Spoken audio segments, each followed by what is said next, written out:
out to Tom James. Good chance. Oh, what a goal! What a goal from Tom James! Oh, that was special.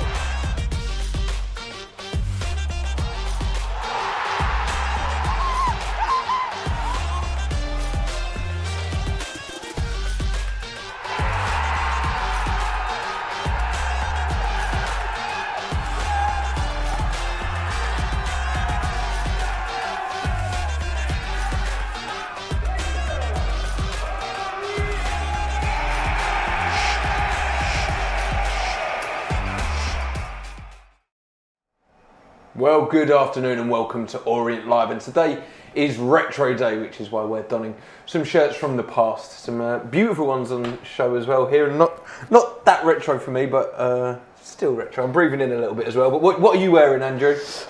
This is from ages ago. This is actually probably my first Orient shirt. You won't be able to quite see this on camera, but the Matchroom Sport logo is slowly peeling off in its advanced years. But yeah, you can't really get much more retro in terms of its fit, because remember when shirts used to have the absolute bagginess of this, so it's yeah, one of my first ones. But I think it was the first shirt I ever had as well. Yeah. So I don't think I could squeeze into that one if I still had it. And Brendan, this one was from before your time. And yeah, I'm not quite as fortunate as Butler, where I can fit into my shirts from when I was a child. But, this one I think is probably from a few years before I was born, 91, 92, that kind of era. It's a classic, but yeah, paid a pretty penny from classic football shirts for that one. Well, it is worth it. And of course, the 2018-19 season here, league winners, of course, in the National League. So, but anyway, cracking on with today's game, of course, and it's Cheltenham Town that travel to E10. And the season is coming to a close, but Cheltenham are scrapping for their lives. So it's an interesting one, isn't it? Because playoffs have maybe slipped away for us. There's not too much to play for. We're going to hear from Richie soon. He said about maybe exposing some younger players. It feels like there's not too much to play for Orient. no, it will feel like a fairly pressure off kind of game. Monday also felt like that as well, and we came out we came up short against the Peterborough team, who I thought were very impressive, admittedly. But this is a completely different proposition, because Peterborough are going for the playoff spots. They're pretty much secure their playoff spots. Cheltenham, like you say, fighting for their lives, so they'll be scrapping. They'll be kind of playing for absolutely everything today. So it's a really interesting game, because we've been in a similar position actually when we've been kind of down that end of the table and fighting for our lives. And sometimes that can really galvanise the team, but in reality, those teams are down there for a reason, and that's purely due to a lack of quality, which I'm sure we'll come on to too. So hopefully our own quality can shine through. We do look a little bit tired, I think, in the last couple of games, and it's been a long season, but an incredibly hard and well fought season for us. So an interesting game, I think, in proposition. Richie Wellens, though, he's a winner, and if he wins today, then he would have equalled the amount of League One games won in his career in just a season, which is an impressive feat. But I think that's also going to drive us onto a big performance, maybe in seasons before, or maybe other clubs. Yeah, people say they've got the flip-flops on, but Richie, you get the impression he won't be allowing that. Yeah, I think Richie also uses it as a learning opportunity when he says he wants to expose players to the environment of first-team football. You've got the likes of Zach Obiero starting today, and I think when you look at Richie's first season, when we kind of survived from relegation, we were kind of safe by this time of the season, and then he used the last 4 or 5 games to really kind of get a grip to his squad and see who he was going to take on with him, and stood us in pretty good stead, didn't it, with the following season. So I think he uses that. He never wastes a game. He's never going to just play the same team for the sake of it. He's gonna get players maybe playing in slightly different roles, slightly different formations, and also getting the young players involved today, which is good to see. Well, Brendan's given away some spoilers there, but we are going to take a look at the starting lineup now, of course. And as he said, Zach Obiero is starting, which is a big one for the youngster. He'll be hoping to show what he can do. But here's the rest of the team. And in goal, of course, it's our number one, it's Sol Bryn. Across the back line today, we have Tom James and Ethan Galbraith in the fullback positions, with Brandon Cooper alongside the captain, Omar Beckles. In midfield, we have Jordan Brown and George Moncur, and then that young lad, Zach Obiero. And then our 3 attackers is Ollie O'Neill, Ruel Sotirio and Gaughan Edwards, who will be leading the line. And on the bench for the O's is Sam Howes. Jack Simpson is back, or he's in the squad for the first time actually following his suspension. Dan Adjie is also on the bench alongside Joe Pigott, Shaq Ford, Max Sanders and Rob Hunt. So that's the lineup in full. And let's talk about just how we think they're going to line up, because it's we're trying to put a bit of a jigsaw together here, trying to work out who goes where. So how do you see it? Yeah, that's a great question, because I know it sounds totally obvious, but we'll only know when they come out on the field of play. But Obiero obviously coming into the team. He's played central midfield, both deeper and in a more attacking role. In the past for us, in the moments that we have seen him play, hasn't had many games obviously for us. And then at the back is Tom James going to be playing left back, and Ethan Galbraith on the right hand side looks kind of like the most likely thing to be happening this afternoon. So and then where does that leave George Moncur? Is he out on the wing? Is he going to be playing in a number 10 role? We'll see. So. Yeah, at the moment that's kind of like how we're thinking, but we'll only know in about 25 minutes time. It's yeah. I mean, I don't know what you think, because Zach Obiero, I think the games you've seen so far, he's played that in advanced midfield role. Does he drop deeper alongside Jordan Brown? I don't know. That looks like the most obvious where the slot is free, in terms of Moncur is normally the advanced midfielder, whether that's on the wing or on the 10 position. It's a big show of faith of Obiero if he gets to play alongside Jordan Brown in that 2 in central midfield, because there's a lot of you've got to be switched on to play there. And I think ultimately, no matter where they line up today, I think it's just a very technical Leyton Orient team. I think it's a team that Richie's put out to really dominate the ball and look after the ball today, because you look at, we presume Galbraith is going to drop back and play at full back. You've got Tom James there, both very comfortable with the ball. Obiero, we know, is the little we've seen of him, very technical, very good.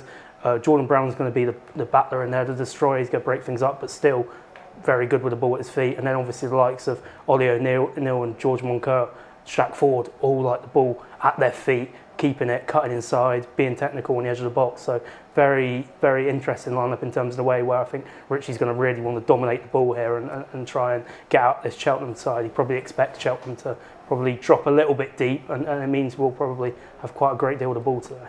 Well, that's our initial thoughts on the lineup and how we expect them to line up in their positions. But there's one man who we need to hear from. He knows a bit more than we do. It's time to hear from the gaffer, Richie Wellens. Cheltenham had a really, really difficult start to the season, but since Darryl Clark's gone in there, as you say, they've been really competitive. What's changed for them? Well, I think you've got an experienced manager that knows the levels, had promotions on his CV, a good guy. I think at one point, I think he went the first 9 or 10 games without scoring a goal or something like that. So to turn it around and having a chance of surviving it shows the magnitude of the job. And listen, there's some clubs in this league where, irrespective of who the manager, they've got better players, and they can lose a game, but then they look at the next 4 or 5 fixtures and think we can win that one, we can win that one, we can just because of the sheer size of the club and the size of the squads that you have. But when you've got someone going at a club like Cheltenham, whose budget I would imagine is small, they've got a few injuries, they lost Goodwin to Oxford in the window, and to continually churn out performances and get results to try and survive, it's a really, really difficult job. So I take me off to Darryl. Like I said, I wish him the best. I hope he stays up, but we've got a job to do this weekend. And you mentioned it a minute ago, but what are you hoping to see from your players in the last 5 games? We'll make a few changes tomorrow. We're going to give some young players that I want to expose under pressure. We watch them in these reserve games. It's very difficult to get a take on it. They then don't play for 4 or 5 games or 4 or 5 weeks. We then expose them to the Papa Johns, and it's difficult for them. So this time there's no excuse. There'll be a good crowd there. It's a good game to play in. And then let's see how good they are, how they handle experience, how the young players, what happens if the lactic acid takes over and then they make bad decisions and they end up going in areas of the pitch that they don't need to, taking too many touches. So let's see how they do tomorrow. Top stuff there from Richie, and I know we've touched on it briefly already, but how big is momentum when it comes to games like this? We've touched on how it was in Richie's first season when he came in. But looking towards next season now, yes, playoffs are probably too far out of reach, but getting goals, momentum, we haven't been scoring much of late, and you don't want to finish a season like that, do you? Yeah, and I think we have got a pretty kind run to end the season. Apart from the Derby game next weekend, it's all against sides who are below us in the table, so it's a chance to, like you say, gain that confidence. And like you say, it is important because you look at the two best Orient teams from recent years, the Justin Edinburgh team that won the league, the National League, and obviously Richie's team from last season. They did have that spell towards the end of the season where there wasn't a lot to play for, but they picked up form, they kept going, and they gelled at that point, which lets you go into pre-season really with a head start. It certainly does. And then when we look to today's lineup then, and the game plan, we've reverted to Tom James and Ethan Galbraith at fullbacks. And that's probably one of the biggest influences on how we play a game of football, especially in that good period of form a month or two ago. They are like they're the ones that make us tick almost from fullback. Yeah, I mean, whilst Galbraith has been playing centre midfield a little bit more and in a more advanced role of late, he's kind of had a very, very good season at right back. Obviously, we didn't sign him as a right back, but he's kind of found a home a little bit there, and he's been brilliant. He's been absolutely fantastic, and yes, we do kind of tick along there. We saw on Monday afternoon, the goal came from Jaden Sweeney overlapping run on the left hand side. Tom James has got 4 assists as well this season from fullback. And so it's a very, very important area of the pitch for us.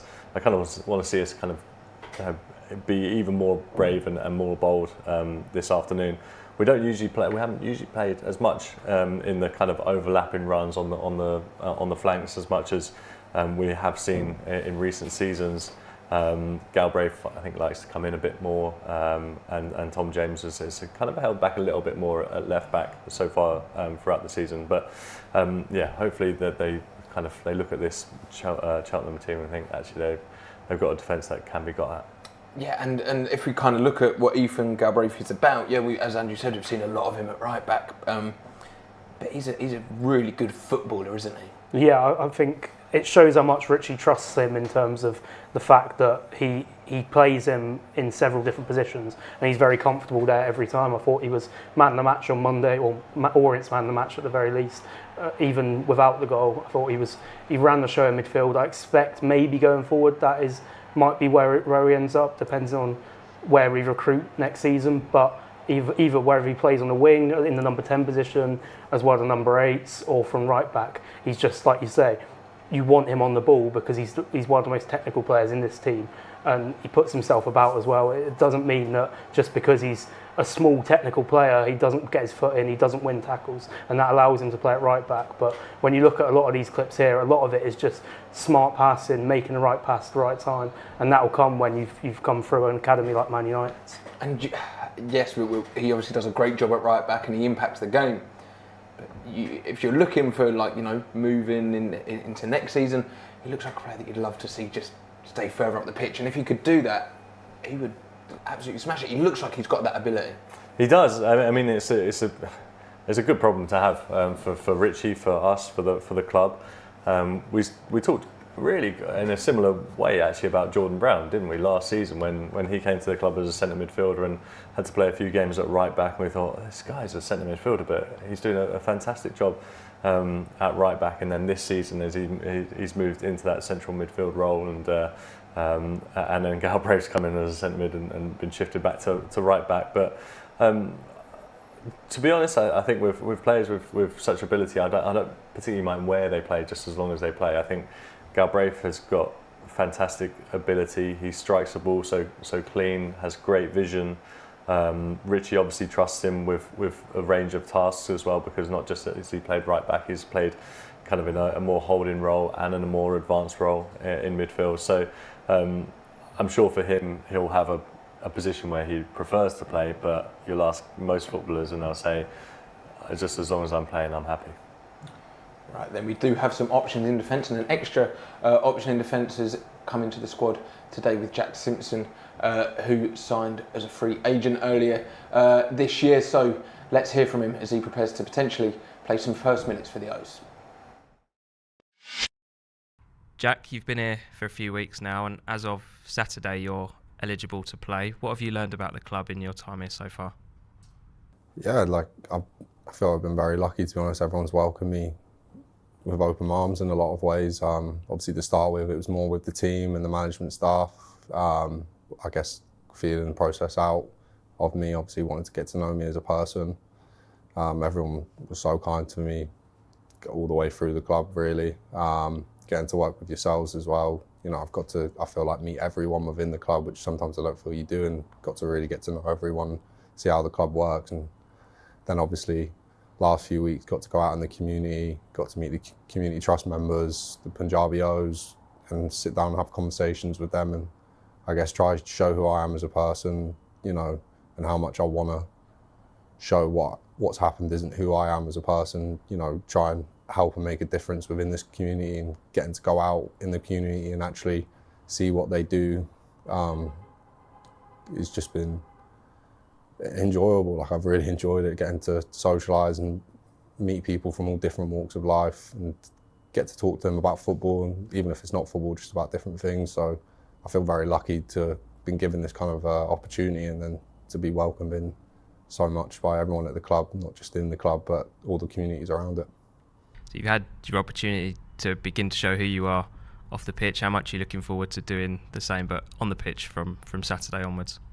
Yeah, I'd be lying if I'd say I'm not itching to go. You know, I've played 2 closed doors behind games, you know, get some minutes under my belt, and especially the first one, I couldn't really sit down. I was just kind of itching to go. I expect the same whenever that will be my first game for the club.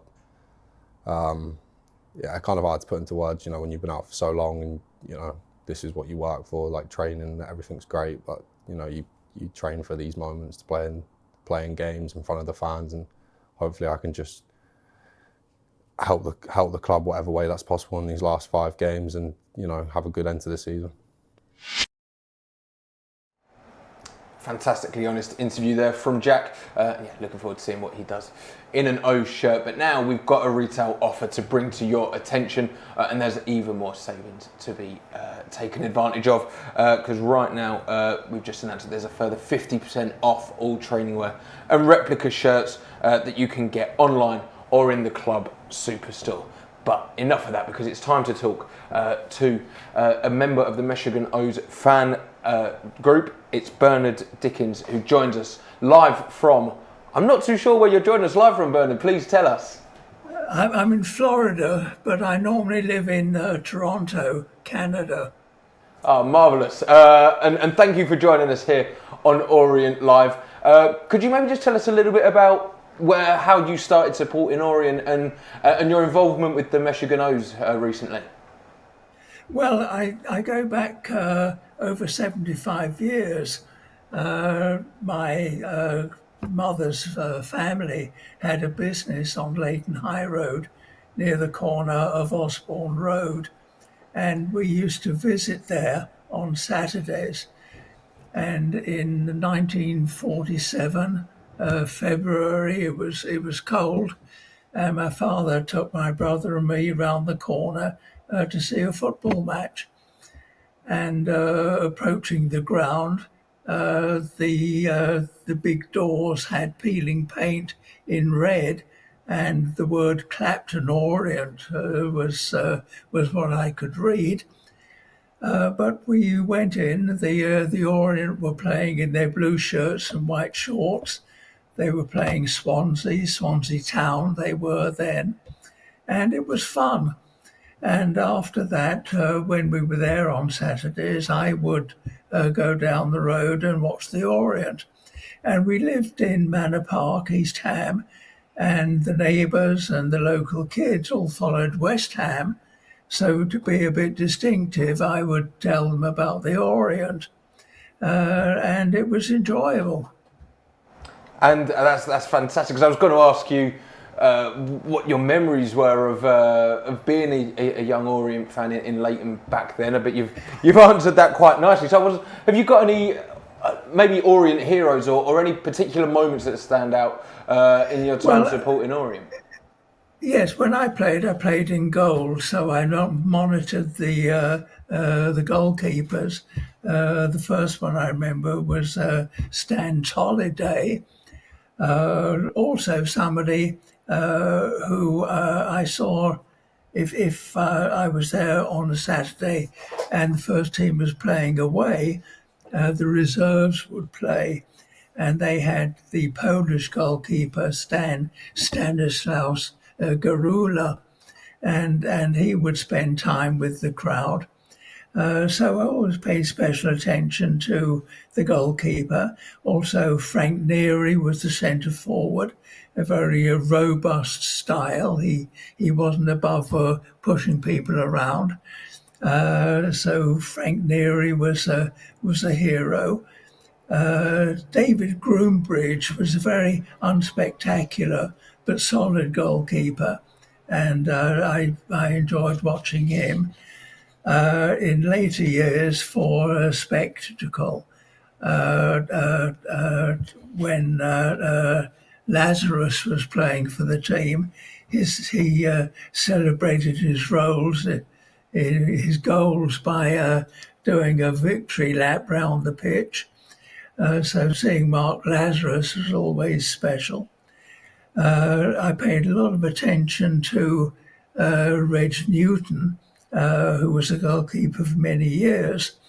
And when I left school, I went to the South West Essex Tech in Walthamstow and saw Pat Welton, who played in goal for the Orient, but also after training, he came and played in the basketball team there. So seeing him was special. And of course, a special memory was seeing Barry Fairbrother score the winner against Chelsea in the cup. So those were among the many memorable moments. You've got some phenomenal memories there, and it's lovely hearing you reel them off. But just looking back towards maybe today's game then, and watching from afar from Florida on Orient Live, what's it like being an international fan now and being part of the Meshuggahs fan club? Well, there are not too many Orient supporters in the Toronto area, but it's nice watching to get a feel of the crowd. You get a sense of the atmosphere, and that's enjoyable. And of course, taking advantage of the 3:00 kickoff, which in North America, in the eastern part, is 10 in the morning, that fits very well.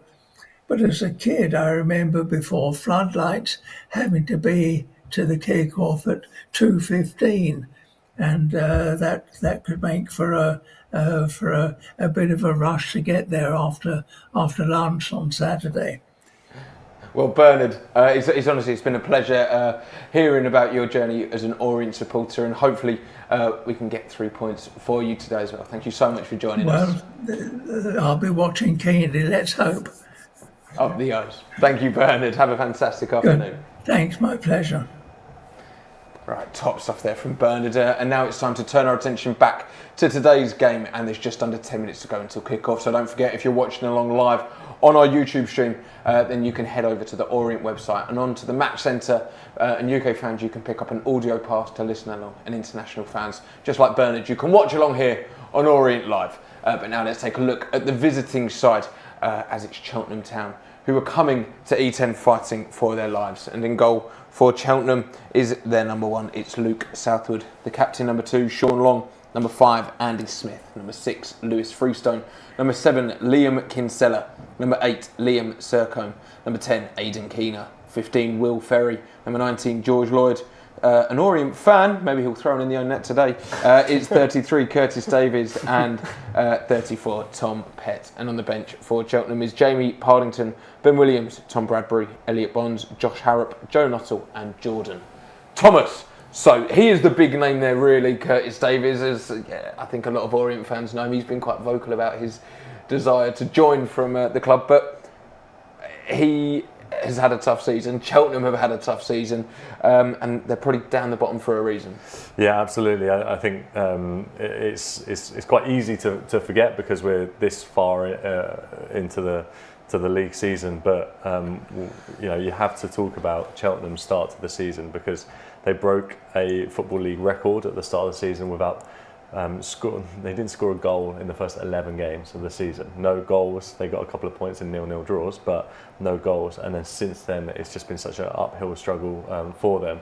Having said that, Darrell Clarke's come in for the last 20 odd games and turned it around, and really credit to them, because they were in such a poor state after those first 11 games of the season that he's done a really decent job. It'll be a magnificent achievement for him, but also for that club, if they do manage to get out of this relegation scrap. But their form has been very patchy, only one win in the last 6 games of late.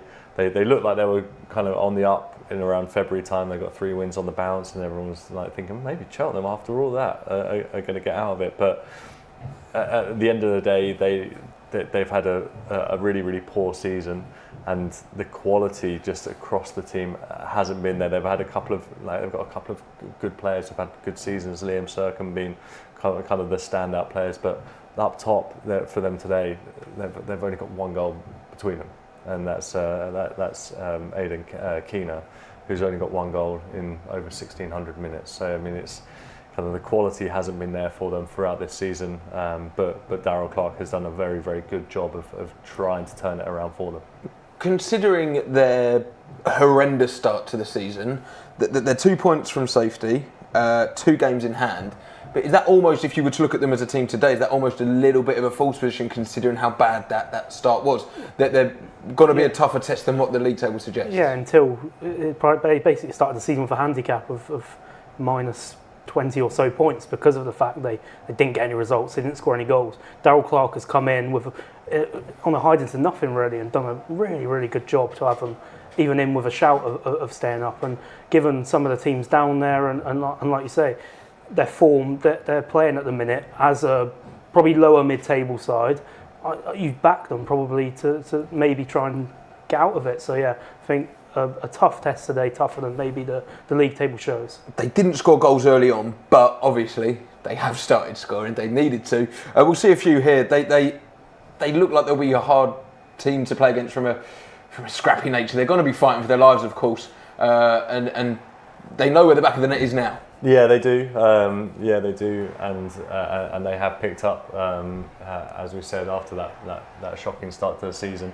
And they've actually been unlucky. I know I kind of say that they've only got one win in 6, but they were desperately unlucky against Exeter. They conceded a 90th minute goal against Exeter on Monday to lose that game 2-1. Before then, they beat relegation rivals Fleetwood.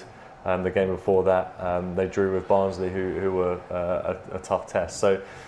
They'll certainly come at us, like we said. This is a huge game for them, a big game to scrap for 1 or 3 points for them. So we have to really be up against it and be right at them from the off this afternoon. We certainly are. Well, that is Cheltenham's goal to the team. The teams are making their way out onto the pitch. Before we hand over though, Brendan, how do you see this one going today? I'm hoping we open up a bit and play exciting football. I think the way that Cheltenham play lends itself to probably a low-scoring game. I think we might nick it 1-0. We'll hopefully have more goals than that, though, eh, Andrew? Yeah, hopefully. I'm going to go 4-4. Lovely. 8 goals for you, hopefully. But right then, Dave Victor and Matt Hiscock are going to tell this story. It's over to them. Come on, you O's. Teams. Cheltenham, the visitors, and they need the points to secure League One survival, and the O's looking for their first win here in E10 since mid-February. Back-to-back home games coming up, and an opportunity to really ensure that it's a top 10 finish. It's the least that the O's deserve. But Matt Hiscock, the Cobblers, are now just 2 points behind the O's. Yeah, look, I think you finish where you deserve to be, and Orient have got these remaining fixtures to try their very best to to pick up as many points as possible. I think it would be remiss, Dave, to remind ourselves that despite the fact Cheltenham are 22nd in the league, they could still finish a point higher than Orient. So that shows how close it is. Let's hope the O's do finish as strongly as possible. Just got a little concern with Richie Wellens after Monday, talking about tiredness, and of course we know about the injury. So let's hope we can get over the finishing line and finish the season strongly. Emphasis on youth today. It's a big opportunity for Zech Obiero. I think it's his first start in League One. Yeah, I think there was more that were expected, perhaps in the pre-match discussions from Richie Wellens. There was a bit of noise around whether Charlie Pegram would be involved, but I think the two he's referring to is, of course, Zech Obiero, and Kane Edwards starts again, the loanee from Arsenal. But it's still a strong side, an experienced side for Richie Wellens, and one which he will be hoping will take maximum points this afternoon. Absolutely, and it's interesting, substitutes bench with Jack Simpson having served his 6-match ban, included in the squad for the first time. Yeah, I did wonder whether he would get a start this afternoon, but perhaps not quite up to that match fitness levels yet that would require or demand a position for him in the starting lineup. But good to see his introduction on the bench, and I've no doubt we will see him start between now and the end of the season, but it won't be this afternoon. No, it won't. It is, I think it's fair to say, a strong bench, and a welcome return ahead of schedule for striker George Lloyd. Now, he picked up a knock on Good Friday. He didn't feature on Monday, and he wasn't expected to start today for Cheltenham. Yeah, I mean, that has been an area